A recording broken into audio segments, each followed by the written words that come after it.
Living a life plagued with health problems such as poor sleep, rising blood pressure, stretching waistlines, and elevated cholesterol leads to a fistful of prescriptions from me. Ultimately, getting off of those prescriptions requires a very simple but strict 72-hour beginning. My instinct is to write the prescriptions, and I did that for many years until this one difficult patient changed the way I looked at those prescriptions, my role in writing them, and this changed my practice forever. The patient was a typical do-gooder. She was from a large Christian family where everyone did acts of service through being a teacher, an administrator, a mechanic, a soldier, a hairdresser, a nurse. Like many of my do-gooders, she had lots of medical problems. She had a thyroid problem. She was anemic and we took out her uterus. She had chronic headaches. She was putting on weight faster than she should. And she struggled with several of these chronic aging problems. And then one day it really caught up to her.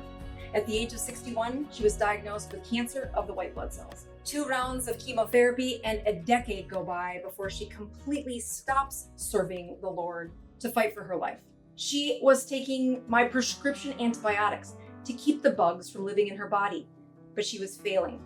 The cancer was doubling every 6 weeks, and on this May 2015 appointment, we prescribed chemotherapy once again.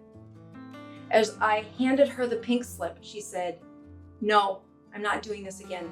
I tap out. I'm done." She was at a crossroads in a hallway with 2 options. One hallway led to chemotherapy, where again, her body and brain would be pulverized with this medication to try and kill the cancer. The other door was the front door of the hospital, abandoning Western medicine and associated with sure death. This difficult patient was my mother.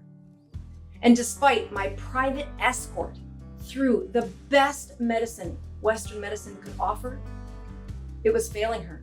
She was dying. Holding that pink slip, outlining her chemotherapy, I asked her the most intimate question I ever ask a patient. "Mom, do you trust me?" Flippantly, she said, "Of course I trust you." I said, "No, with your whole life." And as a tear rolled down her cheek, she nodded. And I said, "Mom, let me show you what I would do if I were you." On the 100-mile drive to the family farm, I began asking her, "Mom, have you ever heard of a ketone?" As she shook her head, I said, "A ketone is a unit of fuel, like glucose. Glucose comes from carbs, and ketones come from fat. Your cancer loves glucose and hates ketones. For the next 6 weeks, I need you to have no carbohydrates. You can have all the fat you want.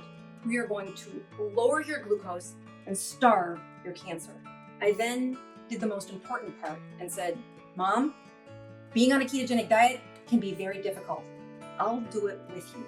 I start my mom on a ketogenic diet, not knowing if her specific cancer responds to these rules. In 2015, we knew that breast cancer, prostate cancer, and some brain cancers responded well when you lowered the glucose and put them on an advanced ketogenic diet. But we didn't have the evidence for this cancer.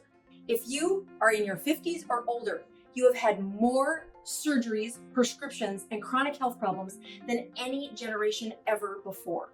And the cause? Processed food. Nearly everything that went onto the shelves in the 1970s, 80s, and 90s delighted palates across the globe with that smooth texture of processed food. It also sparked insulin production to an unprecedented level. Weight from excess insulin cannot be exercised away. You must shift the chemistry to allow those fat cells to unlock. Only when the insulin is lowered and the glucose has been burned through can you start to use that fat as fuel. Ketones as fuel act like logs in a campfire. Getting that fire started can be a bugger. Those who sputter and start and stop the ketogenic diet kick up a lot of debris within their body, and the side effects can be nasty. Those who follow a few of those simple steps found in the 72 hours will find that there is little debris and a graceful improvement each day they stay on the diet. So how do you go keto? Rule number 1, no sugar, no starch, high fat. Rule number 2 is 20. This is the number of carbohydrates needed to guarantee a step into the ketogenic journey. Number 3 is to measure. When you switch fuels from carbohydrate-only burning to ketones, your body makes an excess of them, and you will pee them out in your urine. Check urine ketone strips to prove to yourself that you are finally making that sustainable log-burning fuel. Within 2 weeks, 70% of your cells will remember how to use ketones as energy, and you will find a freedom from some of these chronic health problems starting to arrive. And with all that stored fat, your body can begin to dine in. Hunger decreases, the weight falls off, and these broken metabolisms begin to improve.